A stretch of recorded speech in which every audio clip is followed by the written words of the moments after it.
क्या सोचते हैं? नहीं, लफ्ज़ जिहाद नहीं होना चाहिए, एक ही निदान है। जो धर्मांतरण कर रहे हैं वो देश विरोधी कार्य कर रहे हैं। क्यों भाई, हम देश में रह रहे हैं तो भारत माता की जय क्यों नहीं कहेंगे? अरे हिंदू राष्ट्र की स्थापना नहीं करनी है, हिंदू राष्ट्र है। रांची के दुर्वा स्थित जगन्नाथपुर मैदान में विश्व हिंदू परिषद की युवा इकाई बजरंग दल के द्वारा शौर्य जागरण रथ यात्रा निकाली गई। धर्म सभा में संत महंत के साथ हिंदू समाज, हिंदू संगठन का जनसैलाब उमड़ा।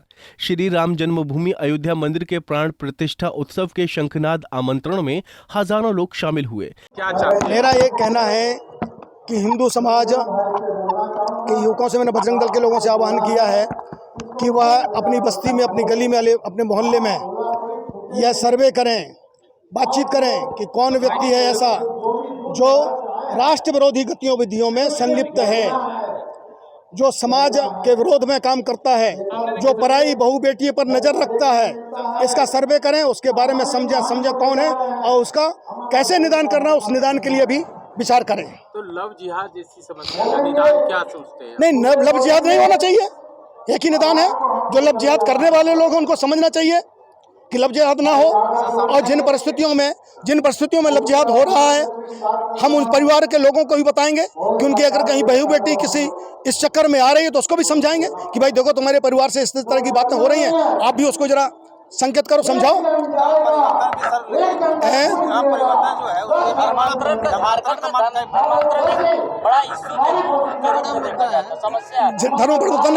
धर्म परिवर्तन इस देश में बिल्कुल नहीं होना चाहिए। यह देश एकम सद विप्रः बहुधा वदन्ति का देश है, जो सभी धर्मों में सामान्य मानता है। सत्य एक है, विद्वान लोग भिन्न भिन्न प्रकार से कहते हैं, और जो धर्मांतरण कर रहे हैं वह देश विरोधी कार्य कर रहे हैं। मैं ये कह रहा हूँ कि जो धर्मांतरण कर रहे हैं वह देश विरोधी कार्य कर रहे हैं। धर्मांतरण नहीं करना चाहिए, जिनको सेवा करनी है वह सेवा करें। धर्मांतरण की आवश्यकता क्या है? भारत का कहना है कि हम कभी धर्मांतरण नहीं करते। अटल जी की एक कविता सुनी होगी, कोई बतलाए काबा में जाकर कितनी मस्जिद तोड़ी, भूभाग नहीं सत मानव का हृदय जीतने का निश्चय। ये हृदय जीतने की बात है, ये धर्मांतरण की बात क्या है? आप सेवा करना चाहते हैं, सेवा करें। धर्मांतरण क्यों करना चाहते हैं? धर्मांतरण से, छल से, धर्मांतरण झूठ दे करके, भय में, लोभ में, लालच में जो करवा रहे हैं वह देश विरोधी काम कर रहे हैं। मंत्री अशोक तिवारी ने कार्यकर्ताओं के बीच जोश भरते हुए कहा, देश में रहना है तो भारत माता की जय, वंदे मातरम बोलना होगा। वहीं धर्म परिवर्तन, लव जिहाद जैसे चीजों को लेकर लोगों के बीच अपनी बातों को रखा और कहा कि इसको लेकर और जागरूकता लाने की जरूरत है। क्यों भाई, हम देश में रह रहे हैं तो भारत माता की जय क्यों नहीं कहेंगे? भारत माता की जय कहने में क्या संकोच है? लोगों ने कहा हो, इसके पहले न बोला हो, अशफाकुल्लाह खान मुसलमान नहीं थे, फिर भारत माता की जय। ये जो थे APJ अब्दुल कलाम, वो मुसलमान नहीं थे, वो भारत माता की जय नहीं बोलते थे। रस खान मुसलमान नहीं थे, भारत माता की जय नहीं बोलते थे। रहीम मुसलमान नहीं थे, वो भारत माता की जय नहीं बोलते थे। फिर आज ये नया कैसे हो गया, माता की जय नहीं बोलेंगे?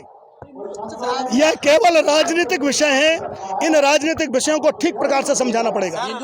12 जो है ज्योतिर्लिंग है, 4 धाम है, 52 शक्तिपीठ हैं, इतनी बड़ी में यात्रा चलती है। यह हिंदू राष्ट्र है। कुछ लोग कहते हैं कि हिंदू राष्ट्र नहीं है, वो अपने आप समाप्त हो जाएंगे। धार्मिक न्यास बोर्ड का जो गठन किया गया है राज्य में, जिसका लेकर जो है लगातार विरोध हो रहा है, धार्मिक न्यास बोर्ड जो यहाँ गठन किया गया है वह, उसके बारे में अभी प्रस्ताव पास हुआ है। यह ठीक नहीं है। सरकार की नीयत धार्मिक न्यास बोर्ड के प्रति अच्छी नहीं लगती, वह मंदिरों पर कब्जा करना चाहती है। कार्यक्रम में मुख्य अतिथि के तौर पर धर्म सभा मुख्य प्रवक्ता विश्व हिंदू परिषद के केंद्रीय मंत्री अशोक तिवारी, विश्व हिंदू परिषद के पूर्व केंद्रीय उपाध्यक्ष जगन्नाथपुर मैदान में शौर्य जागरण यात्रा में शामिल हुए। रांची से आशुतोष सिन्हा की रिपोर्ट। हमसे जुड़े रहने के लिए हमारे YouTube चैनल को सब्सक्राइब करें और नई वीडियो की नोटिफिकेशन के लिए बेल आइकॉन को दबाएं। अगर आप ये वीडियो Facebook पर देख रहे हैं तो लाइक जरूर करें और ज्यादा से ज्यादा शेयर करें। धन्यवाद।